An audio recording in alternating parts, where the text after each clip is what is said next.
Coach, thank you for joining us on the call today. If you just take a minute to tie up the win against Navy, and we expect to see you face Cincinnati in the battle for first place on Saturday.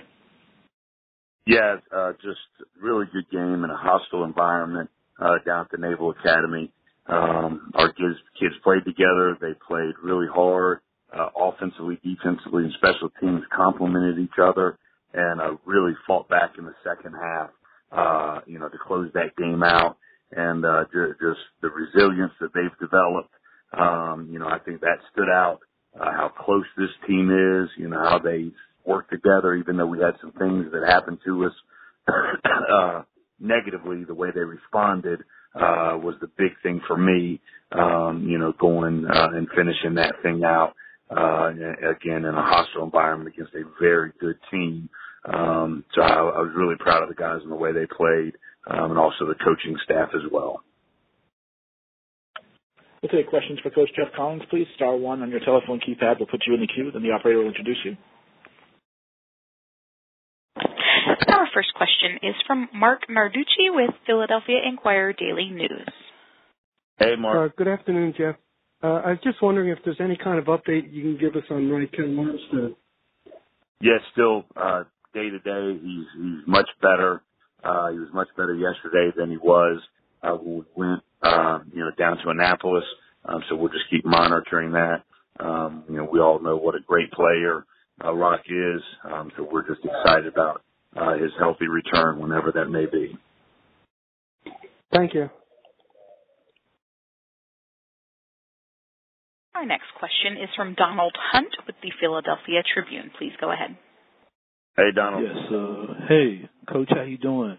Listen, speaking of the running game, can you talk about Tyleek Rainer from Imhotep who came in and did a good job for you?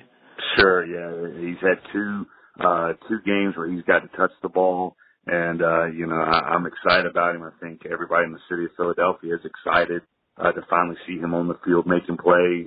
And his touchdown run, which was the first of his career, was a special run. It was a draw read, and, they covered our receivers, so we handed the ball on the draw.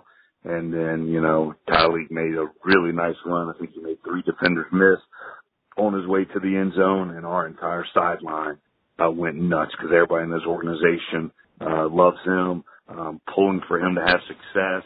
And it's so good to see him out there healthy and playing and, representing the city of Philadelphia the way he does.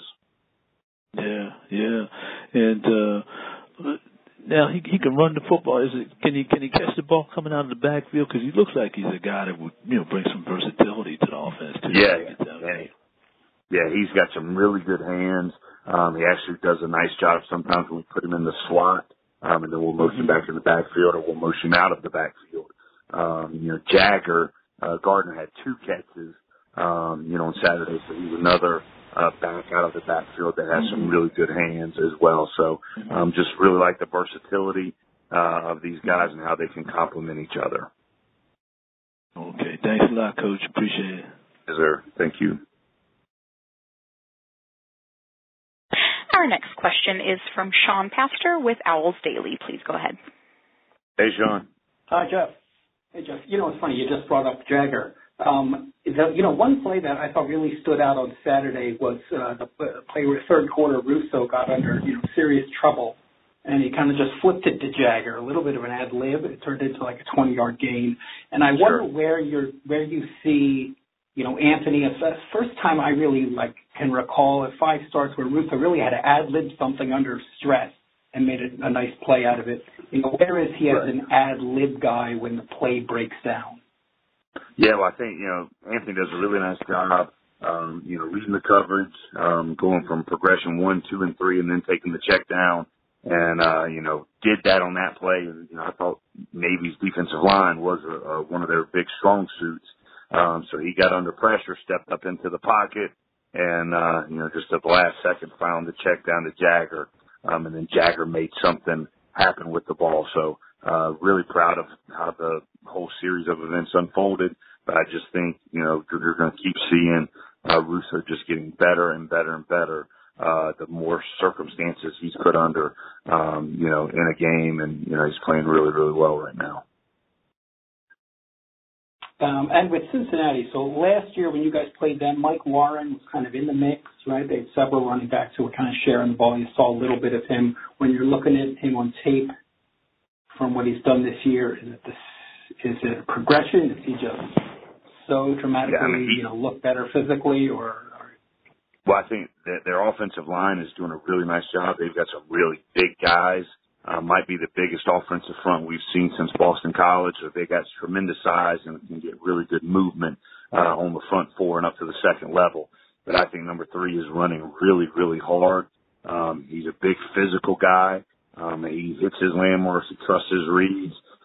He's physical, and then he can, break away from you as well. So we've got our work cut out. The quarterback has a very live arm. And the thing that kind of scares you a lot as well is the way he runs, and the way he can scramble and make things, out of nothing. So, it's a very complete offense, and they do a lot of really nice things with some really, really good players. Okay, thanks. Our next question is from Matt Bender with owlscoop.com. Please go ahead. Hey, Geoff, how are you? Good. So just want to ask you about the Cincinnati defense. It seems like they've changed things up a little bit since last year. They're top 10 in total defense in the country, top 10 in getting off the field in third down. When you guys went out there last year, you put up 35 points, and they seem to be a completely different defense this year. But when you watch them on film, just what have you seen change from them? Sure. Yeah, the first thing that you notice when you turn on the tape is they are contesting every single throw. They play very tight coverage. They're pressed at every position out in the perimeter. They're very multiple with their coverages, but they're, a lot of defenses around college football, give some easy access throws. The RPOs are open. They're wired a lot of the times. But Cincinnati's defense is press, and they're not letting there be any, just easy throws or easy access. They're challenging every single ball. So we've got to do a great job getting off of press, and winning those contested catches, because they do a really nice job changing up the coverages, but playing tight defense, across the board. And the quarterback not only has thrown the ball fairly well, but he's a little bit of a running threat as well. Yep. Just what kind of threats does he pose? Yeah, absolutely. We've faced some offenses this year that, roll in some different quarterbacks. One's more of a thrower, one's more of a runner. But I think this kid excels at both. They run the zone read, and he keeps it a lot if you're not sound. And then once a play breaks down, he can beat you with his feet, scrambling with the football. And then he's a headsy guy too. Keeps his eyes downfield as he's scrambling. So not only can he hurt you with his feet when he's on the move, he can still hurt you with his arm if you're not applying your plaster rules properly. All right, thanks, Geoff. Appreciate your time. Thank you, bud. Let me take one final question for Coach Collins, please. Our question comes from Mike Zingrone with the Temple News. Please go ahead. Hey, Mike. Hey, Coach. In the game against Navy, you guys, when trailing 17-7, that was the fourth time you guys were down by 10 points. The previous 3, you weren't able to come back and win. But this time, you guys rallied, and you're able to come away with a victory. So what does that really say about this team and just sort of resiliency and just the lessons they learned over the year to finally come back from a 10-point deficit and get a key conference win? Sure, and I think the big thing is just talks to the leadership of this team, how they kept everybody together, kept everybody believing in what we were doing. We kept fighting like we always do, but there was a big belief system that somebody was going to go out there and make the play. Just keep doing your job, keep executing the way we've been, and things were going to come together for us, and they did. I think Navy had 24 yards of offense in the fourth quarter. Our offense was moving the ball really well. Special teams had a huge kickoff return. So a lot of good things happened, but just the resiliency of our guys. And again, I think it goes back to the whole Coach Chaney philosophy. Schedule tough teams early, play some tough games early. It develops a resolve. It develops a content of character that you need once you get into conference play against really, really good teams. And we had that experience on Saturday, and the cumulative experiences, some of them have been negative that we've learned from, we're able to apply in that second half of the game, and come out with a huge victory, in a hostile environment. So when you got, after that first drive, when you were down by 10, what was sort of the mindset on the sideline? Was it like, we've been here before, this time we know we can come back and get the victory? Absolutely. I think our guys just stuck together. There wasn't a lot of finger pointing. That one drive right out of halftime, a couple of guys just started trying to do too much. And once you do too much, you're trying to do somebody else's assignment and not do your own. And so, that was a big point of emphasis once we got back to the sideline. Everybody settled down, had faith in their teammates. They just execute my assignment. My teammate to my right and to my left is going to do the same. We're going to play really, really well, and we did that. Awesome. Thanks, Coach. Thank you. Coach, thanks for the time today. Look forward to hearing from you once again next Monday.